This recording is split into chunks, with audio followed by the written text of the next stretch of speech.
द्वारिका की बात है। भगवान की समस्त पटरानियां जब भी अपने कार्यों से निवृत्त होती हैं तो सबके मन में इच्छा होती है कि हमको कुछ ठाकुर जी की लीला या चर्चा सुनाई जाए। चलते फिरते कभी देवकी मैया कोई चरित्र सुनाती हैं, कभी रोहिणी जी कोई चरित्र सुनाती हैं, लेकिन आधे अधूरे ही रह जाते हैं। तो एक दिन समस्त कृष्ण पटरानियों ने रोहिणी जी को बुला करके कहा, रोहिणी मैया का स्वरूप स्वभाव आपको इतना बड़ा सौभाग्य प्राप्त हुआ, ठाकुर जी की ब्रज लीला, मथुरा लीला और द्वारिका लीला, तीनों लीलाओं का संपूर्ण दर्शन करने का सौभाग्य यदि किसी को मिला है तो वो रोहिणी मैया को मिला है। तो भगवान की पत्नियों ने रोहिणी मैया से कहा, मां आप एक जगह बैठ करके धैर्य पूर्वक ठाकुर जी की संपूर्ण लीला हमको सुनाओ, ब्रज लीला सुनाओ।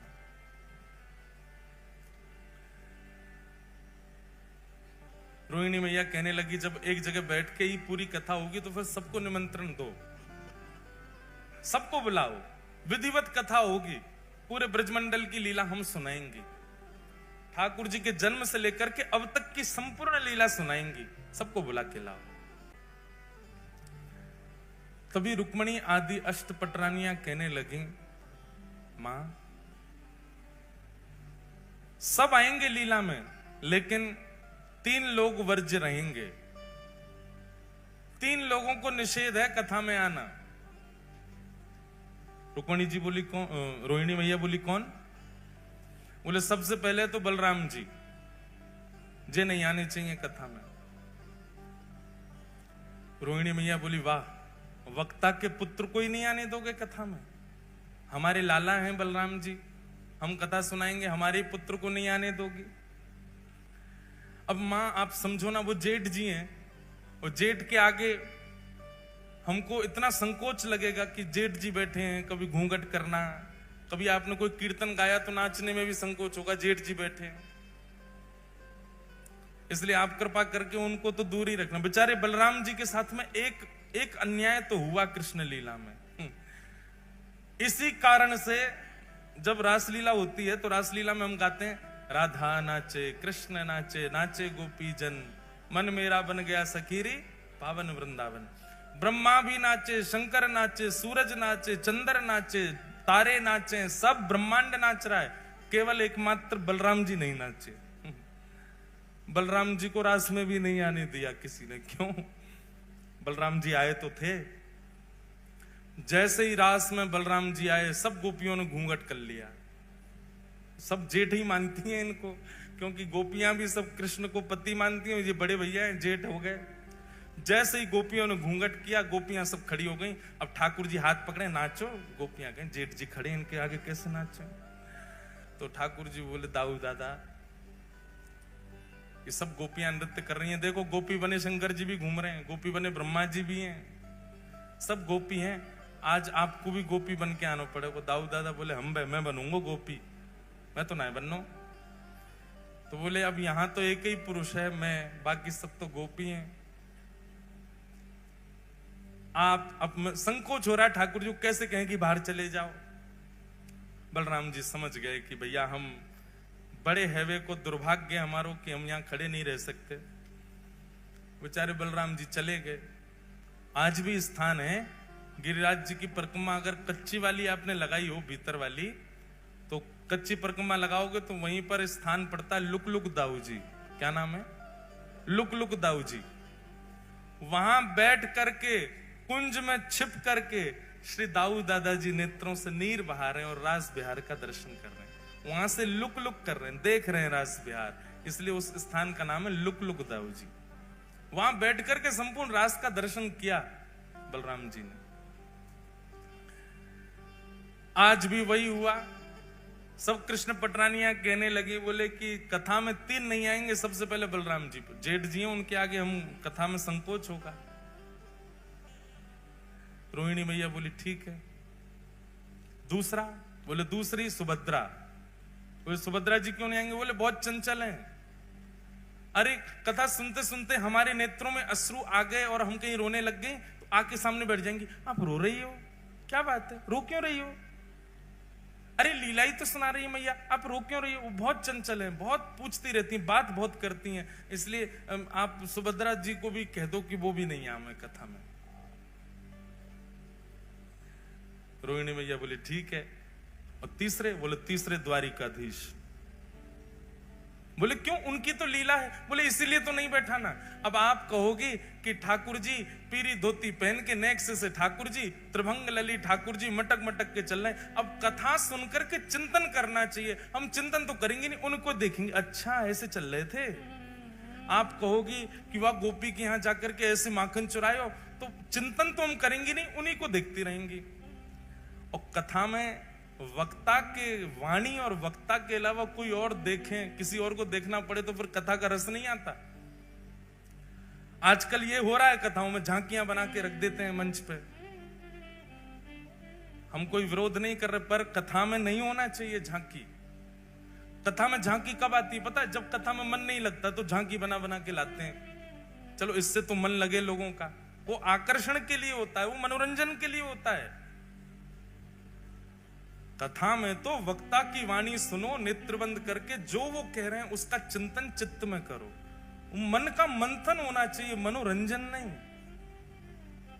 और क्षमा करें, अगर द्वारिकाधीश यहां बैठ गए तो आप बोलोगी, हम चिंतन करेंगे किसका? हमारे सामने ही बैठे हैं जिनकी आप कथा सुना रही, तो इसलिए उन्हीं को ही देखती रहेंगी हम तो।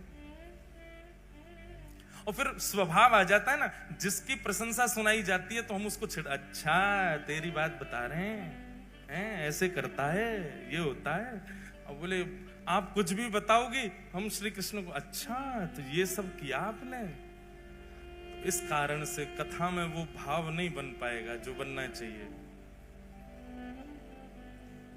इसलिए ठाकुर जी को भी कथा में मत बुलाओ। रोहिणी मैया बोली, तुमने उन 3 लोगों को निषेध किया जिन 3 से पूरी द्वारिका चल रही है। द्वारिका में पत्ता नहीं हिलता इन तीनों के बिना, और तुम कह रही हो कि तुम पूरी कथा सुन लोगी इन तीनों के बिना। बहुत ध्यानपूर्वक सुनिएगा, उपचार कुछ सोचो, कुछ विचार करो कि ये 3 कैसे रुकेंगे कथा में आने से। तो भगवान की पत्नियों में सबसे ज्यादा बुद्धिमान है सत्यभामा। रुक्मणी जी तो बहुत सीधी हैं, रुक्मणी जी बहुत सहज है। रुक्मणी जी तो कह भी रही थी, आने दो कोई बात नहीं, पीछे बैठ जाएंगे तीनों। सत्यभामा ही अड़ी है, ना ना ना ना, तीनों नहीं आने चाहिए। सत्यभामा जी बोली एक उपाय है। बोले क्या? बोले इन तीनों को एक खेल में व्यस्त करा देते हैं, एक खेल खेलते रहेंगे, उसी में व्यस्त रहेंगे, उतनी देर हम कथा सुनते रहेंगे। बहुत दिन हो गए, अब ये बड़े हो गए तीनों, इन तीनों को इनका बचपन याद कराया जाए। रोहिणी मैया बोली वो कैसे होगा? बोले जिस दिन ये तीनों संग बैठे होंगे, हम उनके सामने चौसर खेलेंगे। चौसर बहुत प्रिय है तीनों को, और चौसर भी गलत सलत खेलेंगे, तो हमको सही करने के लिए वो तीनों बैठ जाएंगे, और तीनों जैसे बैठेंगे चौसर खेलते खेलते उसी में व्यस्त हो जाएंगे, और हम यहां आकर के कथा सुनने लग जाएंगे। रोहिणी मैया बोली ठीक है, तुम्हारी तरकीब अच्छी है, लगाओ। वही हुआ। एक दिन सत्यभामा, जामवती, रुक्मणी जी, कालिंदी, सारी सब बैठी हैं, और सब बैठ करके चौसर खेल रही हैं। और चौसर खेलते खेलते अब जोर जोर से हंसने की आवाज आई, तो सुभद्रा जी ने तुरंत देखा। बोले हो क्या रहा है? देखा तो भाभियां सब खेल रही हैं। आकर के सुभद्रा जी जब देखने लगी तो देख के बोली ये तो गलत खेल रही हैं, ऐसे थोड़ी खेला जाता है। रुको, मैं भैया को बुला के लाती हूं, मैं दिखाती हूं कैसे खेलते हैं, हम तीनों तो निपुण हैं। और तुरंत कृष्ण बलराम को लेकर के सुभद्रा जी आई और चौसर की सेज पर बैठ गई, और वहां चौसर खेल खेल के दिखाने लगी।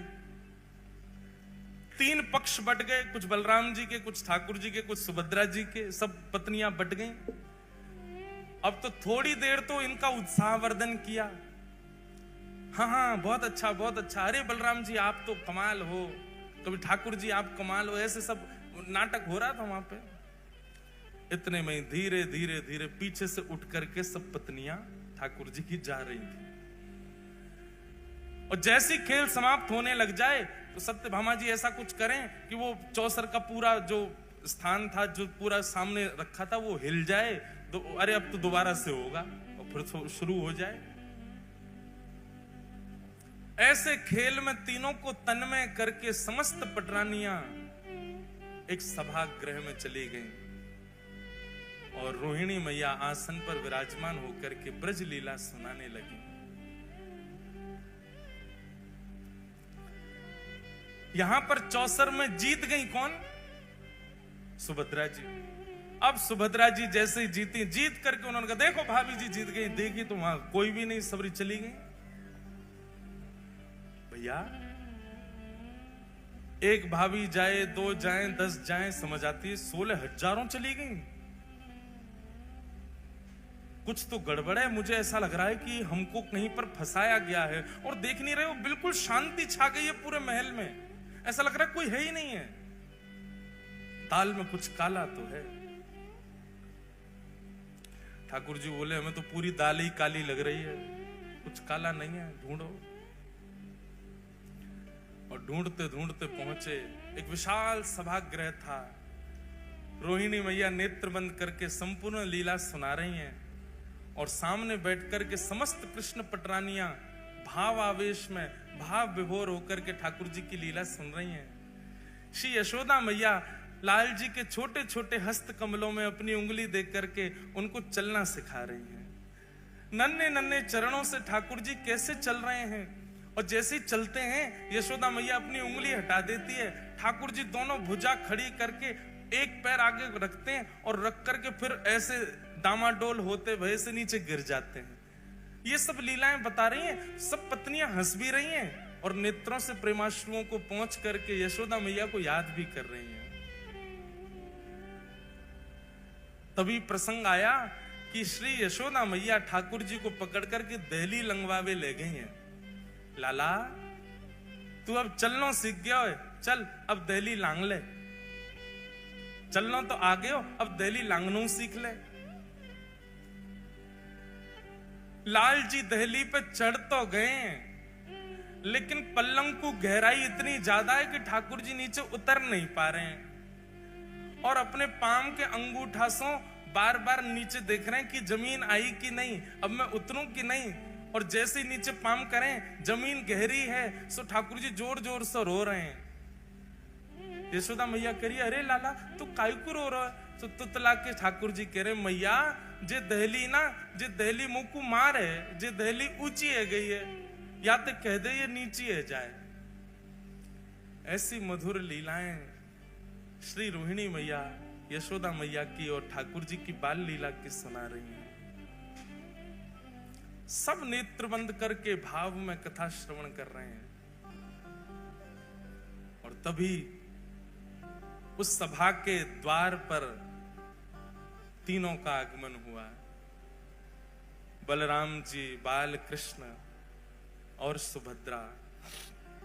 बलराम जी, द्वारिकाधीश, सुभद्रा तीनों आए और तीनों ने आकर के जैसे चुपचाप देखा कि कथा चल रही है, मधुर लीला सुना रहे हैं। ठाकुर जी ने दोनों से कहा चुपचाप पीछे चल करके बैठे, ये हमसे छुप करके कथा कही जा रही है ताकि हम ना सुन लें, चलो पीछे बैठ के सुनेंगे। और ठाकुर जी बिल्कुल सहमे से गए और सबसे पीछे जाकर के बैठ गए तीनों। बीच में सुभद्रा जी बैठी हैं, एक तरफ बलराम जी, दूसरी तरफ ठाकुर जी, और बैठ करके मधुर वह रस चर्चा सुनने लगे। सुनते सुनते सुनते यशोदा मैया के प्रसंगों को, ब्रजवासियों के प्रसंगों को, श्री ठाकुर जी प्रेम की अवस्था में प्रवेश करने लगे। प्रेम जब प्रकट होता है ना बंधुओं, बहुत ध्यानपूर्वक सुनिएगा, प्रेम जब प्रारंभ होता है तो प्रारंभ में विपरीत अवस्था भी अच्छी लगती है। प्रेम जब प्रारंभ होता है तो प्रेमी को रात में निद्रा भी ना मिले तो भी अच्छा लगता है, भोजन ना मिले तो भी अच्छा लगता है, पानी ना मिले तो भी अच्छा लगता है, अनुकूल वातावरण का कमरा ना मिले, बिना एसी का कमरा मिल जाए तो भी अच्छा लगता है, बस प्रेमी संग होना चाहिए। प्रेम की प्रथम अवस्था है। प्रेम की द्वितीय अवस्था जब प्रारंभ होती है तो प्रेमी की परीक्षाएं शुरू होती हैं। फिर जो प्रेमी है वो इस अवस्था में आ जाता है कि वो अपने प्रेम को तो मान चुका है कि मैं इससे बहुत प्रेम करता हूं, वो सामने वाला मुझसे प्रेम करता है कि नहीं, उसकी परीक्षाएं लेना प्रारंभ करता है। फिर वो ऐसा कुछ करता है कि जिससे पता चले कि ये मुझसे प्रेम करता है कि नहीं। तीसरी अवस्था में रूठना, मनाना, मान लीला प्रारंभ हो जाती है। चौथी अवस्था में स्वीकारीकरण और विश्वास आ जाता है। पांचवी अवस्था में प्रेम अब पुष्टता की ओर बढ़ता है, तो दोनों में वियोग की भावना, संयोग वियोग, कभी राजी कभी रूठ गए, कभी राजी कभी रूठ, संयोग वियोगात्मक भाव रहता है। छठवीं अवस्था में प्रेम विरह प्रदान करता है। कोई भी एक थोड़ा दूर हो जाएगा। अगर प्रेम सच्चा होगा तो विरह प्रारंभ होगा। प्रेम केवल बहाना रहा होगा या केवल आसक्ति रही होगी तो उस विरह से किसी को भी फर्क नहीं पड़ेगा। छठवीं अवस्था का प्रेम प्रारंभ होते ही अगर प्रेम सच्चा है तो विरह आएगा। सातवीं अवस्था में व्याकुलता आ जाएगी। अब पहले तो अच्छा लग रहा था इसलिए भोजन भी मन नहीं होता था, सोने का मन नहीं होता था, पर अब व्याकुलता इतनी बढ़ गई है, व्याकुलता के कारण भोजन नहीं प्रिय लगता, निद्रा नहीं प्रिय लगती। प्रेम की आठवीं अवस्था यह हो जाती है कि चिंतन करते करते करते करते प्रेमी का जित देखूं उतित श्याममयी है, जिसको देखते हैं उसमें प्रेमी दिखने लग जाता है। इसकी चाल मेरे प्रेमी जैसी है, इसका मुख मेरे प्रेमी जैसा है, वो हंसता था तो ऐसे ही हंसता था, वो बैठता था तो ऐसे ही बैठता था, वो बोलता था तो ऐसे ही बोलता था। प्रेम की नौवीं अवस्था जब आ जाती है तो प्रेम प्रगाढ़ और वियोग की चरम स्थिति आ जाती है। तब व्यक्ति जड़ और चेतन का भी भ्रांति नहीं रख पाता, जड़ से भी पूछने लग जाता है, जड़ से भी चर्चा करने लग जाता है, जैसी गोपियों की हो गई थी। भगवान के वियोग में वृक्षों से पूछ रही हैं, तुमने श्याम सुंदर को देखा? तुलसी से पूछ रही हैं, अरे तेरे बिना तो वो भोजन ही नहीं करते, तूने उनको देखा? मयूर से पूछती हैं, तुमने उनको देखा? तुझे तो सिर पे धारण करते हैं। प्रेम की नौवीं अवस्था आ जाती है और प्रेम की जब 10वीं अवस्था प्रारंभ होती है तो प्रेमी अपने प्रेमी का चिंतन करते करते करते करते करते करते प्रेम विगलित होने लग जाता है। जैसे एक मोमबत्ती में अग्नि प्रज्वलित करने पर वो पिघलने लग जाती है, ऐसे प्रेमी के सर्वांगीण अंग पिघलने लग जाते हैं। बहुत ध्यानपूर्वक सुनिए, कोई चर्चा मत कीजिए, हमारी प्रार्थना है। ठाकुर जी ने जब कथा में बैठना और श्रवण करना प्रारंभ किया तो ब्रजवासियों की याद आने लगी, अपनी लीला सुन के मुस्कुराने लगे, अच्छा सा लगने लगा। फिर विपरीत अवस्था भी अच्छी लगने लगी, धीरे धीरे धीरे कथा आगे बढ़ने लगी। ठाकुर जी उन अवस्थाओं को पार करते गए, पार करते करते 6वीं 7वीं अवस्था में आकर के ठाकुर जी अपना हृदय पकड़ करके सहलाने लगे, ब्रजवासियों की याद आने लगी। 7वीं 8वीं अवस्था आते ही श्री ठाकुर जी के नेत्रों से अश्रुबिंदु गिरने लगे। सभागृह में दिखने वाली ब्रज जैसी कोई भी वस्तु उसको ठाकुर जी जा जा करके अपने हृदय से लगाने लगे। मेरी मैया कहां है, मेरे बाबा कहां है, मधुमंगल श्रीदामा सब कहां हैं? इस प्रकार ठाकुर जी ढूंढने लगे। अपनी पटरानियों में ही किसी के रूप को देख करके कहते हैं, श्रीदामा ऐसो ही लगे, मेरो मधुमंगल ऐसो ही दिखे, रोहिणी मैया को देख के यशोदा मैया ऐसी लगे, बलराम जी को देख के कहते हैं दाऊ दादा हमारे नंद बाबा ऐसे ही लगे। ठाकुर जी की ऐसी अवस्था प्रकट हो गई। सब बैठे सहमे देख रहे हैं केवल।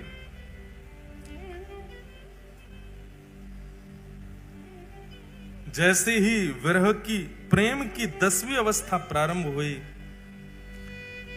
सुभद्रा जी गई, दौड़ करके ठाकुर जी को एक जगह स्थान पर ला करके बैठाया, संभालने लगी। पर रोहिणी मैया तो भावावेश में आकर के कथा कहती जा रही हैं। सुनते सुनते सुनते प्रेम की 10वीं अवस्था में जैसे प्रवेश किया, ठाकुर जी की भुजाएं खड़ी हो गई, बलराम जी की भुजाएं खड़ी हो गई, मानो आवाहन कर रहे हो, अरे भैया कोई जाओ, जाके ब्रजवासीन को लाके हमारे हृदय से लगा दो। 10वीं अवस्था प्रारंभ होते श्री ठाकुर जी का श्री अंग पिघलने लगा, नेत्र पिघल गए, नासिका पिघल गई, कान पिघल गए, मुखमंडल पिघलने लगा, हस्तकमल पिघलने लगे, चरण पिघल गए, उदर पिघल गया, सर्वांगीण श्री अंग पिघलने लगा श्री ठाकुर जी का। प्रेम अपनी स्थिति में होता है तो नेत्रों से आंसू निकलते हैं, पर प्रेम जब चरम स्थिति में जाता है तो व्यक्ति की चरम भी पिघलने लग जाती है। हम संसारी मानव पांचवी श्रेणी से ऊपर नहीं जा सकते प्रेम की में, क्योंकि हमारा प्रेम इतना है ही नहीं। उससे ऊपर की स्थिति में जाते ही सबको अपना स्वार्थ दिखने लग जाता है। हम कभी 10वीं अवस्था, 9वीं अवस्था, 7वीं अवस्था में नहीं जा सकते। हमारी स्थिति केवल 5वीं अवस्था तक है। जैसे वियोग प्रारंभ होता है, वियोग आते ही हमको अपना स्वार्थ दिखता है, और स्वार्थ दिखते ही हम अपने प्रेमी का त्याग कर देते हैं। उससे मिलने वाले विरह को हम सह नहीं पाते।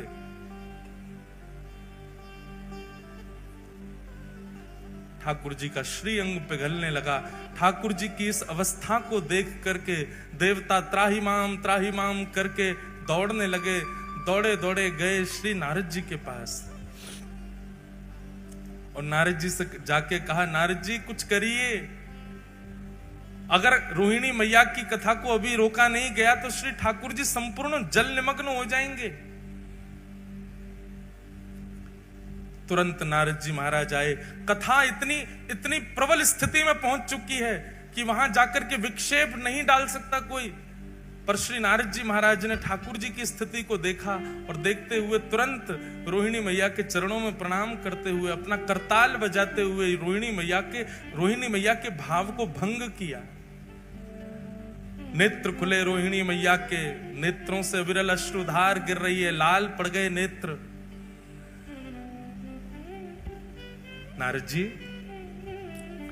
आप तो कथा के इतने रसिक हैं, फिर कथा में विघ्न कैसा? नारद जी महाराज ने इशारा किया, मैया सामने देखो।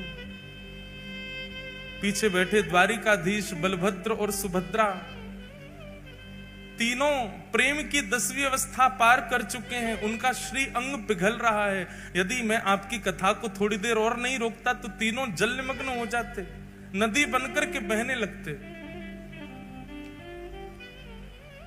बंधुओं, द्वारिका कभी जाइएगा तो गोपी तालाब का दर्शन कीजिएगा। कृष्ण विरह में गोपियां जल निमग्न हो गईं। बिंदु सरोवर का कभी दर्शन कीजिएगा, वहीं पर सिद्धता नाम की नदी है, जो कि भगवान श्री कपिल की मैया देवहूति माता प्रेम की अवस्था पार करके नदी बन के बहने लगी। कालिंदी प्रेम की अवस्था पार करके नदी बन के यमुना जी बन गई।